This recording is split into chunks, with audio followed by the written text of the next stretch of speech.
भाभी क्यों बदल गई। कोयल शादी के बाद जिस घर में आती है वहाँ सास ससुर के सिवा 2 ननदें भी थी, लेकिन दोनों शादीशुदा। कोयल ने सोच लिया था कि वो इस घर को जीत कर रहेगी, लेकिन होता कुछ और है।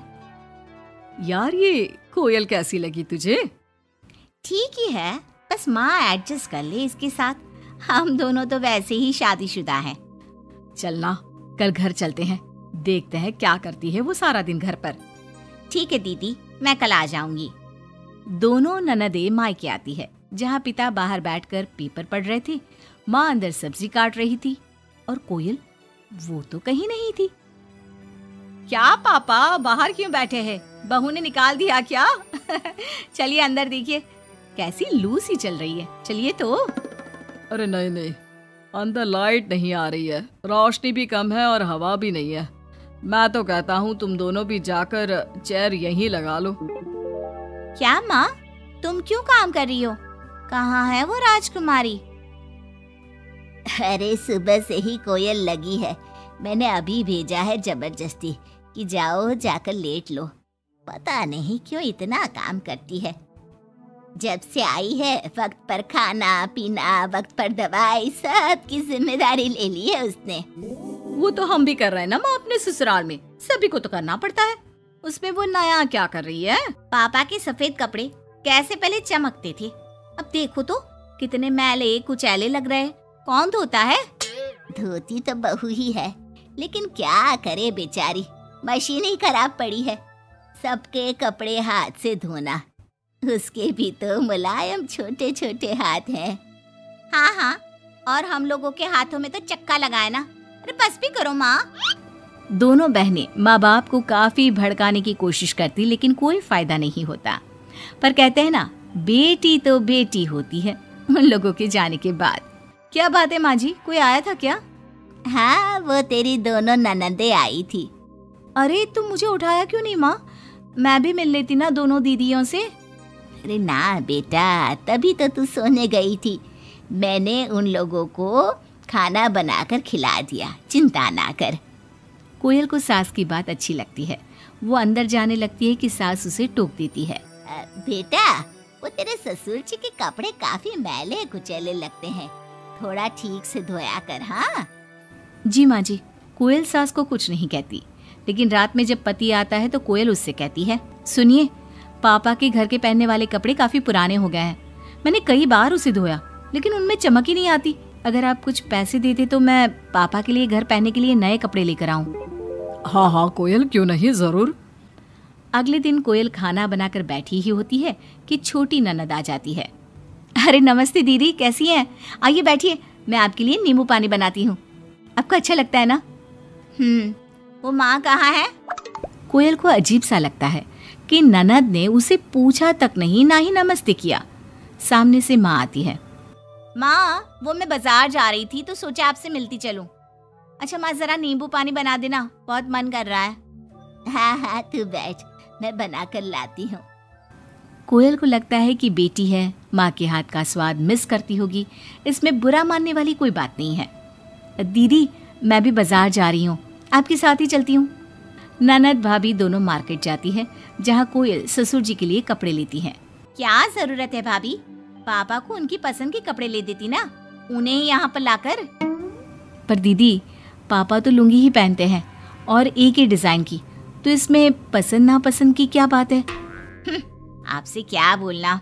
मार्केट में कोयल की किसी दुकानदार से बहस हो जाती है, लेकिन वो देखती है कि ननद उसका साथ देने के बजाय भीड़ का हिस्सा बनी खड़ी होती है, जैसे कि वो उसे जानती ही नहीं।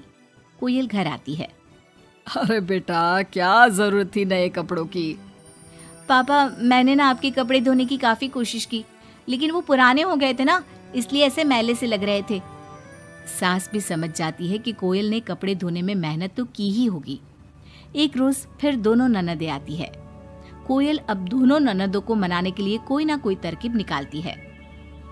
ये साड़ी दीदी को दे देती हूँ, मेरी नई साड़ी है, कम से कम साड़ी देखकर खुश हो जाएंगी। दीदी, ये साड़ी आप ले लीजिए। और छोटी दीदी, मैं आपकी पसंद की पालक पनीर बनाती हूँ, आप लोगों के आने से घर में कितना अच्छा लगता है ना। दोनों कुछ नहीं बोलती। अब तो जब भी दोनों ननदें घर आती, कोयल के सास ससुर को भी भड़काकर चली जाती, जिसके बाद से ही दोनों का रवैया कोयल के लिए कुछ दिनों के लिए बदल जाता। पता है कोयल, मेरी छोटी बेटी सास को घर में एक काम करने नहीं देती, सारा दिन बिठा के खिलाती है। कम से कम तुझे मेरा साथ तो मिला है, क्यों? कोयल कुछ नहीं कहती, लेकिन अब वो थक चुकी थी। ससुराल के लोगों को प्यार से सम्मान से साथ बांधने की कोशिश कर करके, लेकिन ननदें वैसी की वैसी ही रही। अब कोयल ने सोच लिया कि वो ननदों से बात करेगी। जब बड़ी ननद घर पर फोन करती है, हेलो हेलो कोयल, माँ को फोन देना। सभी को फोन लगा लिया लेकिन कोई उठा ही नहीं रहा। ओह, तभी आपने मेरे फोन पर फोन किया दीदी, और वो भी सीधे माँ से बात करने के लिए। क्यों, मैं नहीं हूँ क्या? या मेरा हालचाल पूछने की आप लोगों को जरूरत ही नहीं है, या मुझसे मतलब ही नहीं है? क्यों?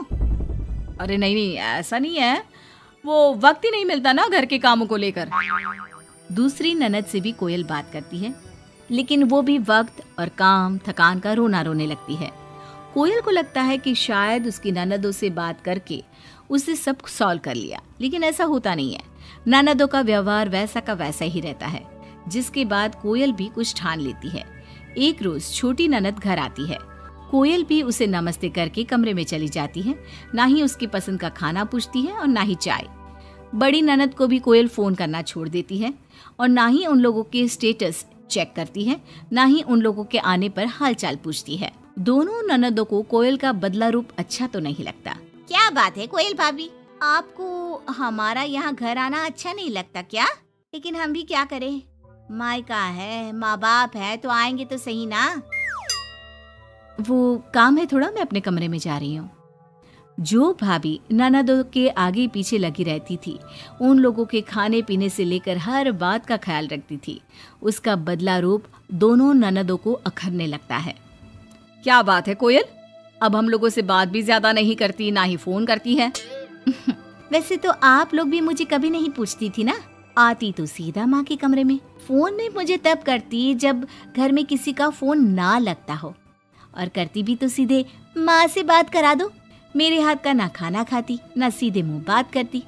तो मैंने भी अपनी दुनिया में जीना सीख लिया है। अब मैं मस्त हूँ और खुश हूँ। नमस्ते। ये बोलकर कोयल वहां से चली जाती है अपनी दुनिया में।